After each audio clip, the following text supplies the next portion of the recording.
Misentro sa mga bugat nga issue o gahom sa Gen Z voters sa eleksyon ang ulahing bahin sa Metro Manila Leg sa GMA Masterclass Election 2025 Dapat Totoo Series. Aning report. Mga bugat nga issue ug hagit kalabot sa eleksyon ang gituki sa kapuso personalities sa mga estudyante gikan sa 17 ka universidad ug kolehiyo sa NCR. Kini sa pagtapos sa GMA Masterclass Election 2025 Dapat Totoo Series NCR Leg. Lakip dinhi ang mga problema sa sistema sa eleksyon sa Pilipinas nga gihisgutan sa award-winning documentarist ug GMA Integrated News Anchor Atom Araulio. Kung gusto natin makakita ng mga pagbabago, dapat hindi natin tigilan. Huwag tayong umasa sa eleksyon lamang, kundi araw-araw i-exercise natin ang ating karapatan bilang mga mamamayang Pilipino at ipaglaban natin ang mga pagbabago na gusto nating makita. Gihisgutan sab the award-winning documentarist ug broadcast journalist Sandra Aguinaldo ang kalabot sa vote buying ug vote selling. Don't think that this is not about you or this does not affect you.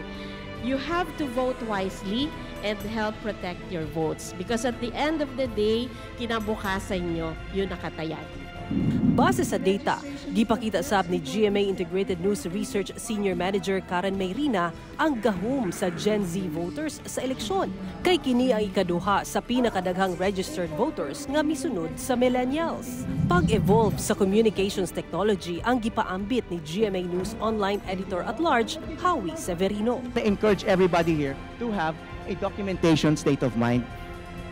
Because when you document something, you are creating resibo. You are creating evidence. Doon na sa higayon ang mga estudyante nga mangutana sa mga speaker. This question is for all speakers. How do you reconcile these two expectations? GMA Masterclass Dapat Totoo. Ug sa ulahing hugna sa NCR Leg sa GMA Masterclass Election 2025 Dapat Totoo Series, nagpasalamat kita sa mga tulunghaan nga misalmot sa atong panata karong eleksyon. University, maraming salamat po. Dr. Jose Rizal wrote these words, "Ang kabataan, ang pag-asa ng bayan."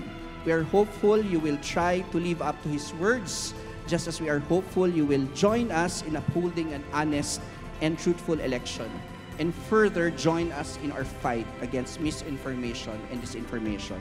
This event is an important venue for providing students with information, knowledge, and inspiration from leaders in various fields. Sara Hilomen Velasco, One Mindanao.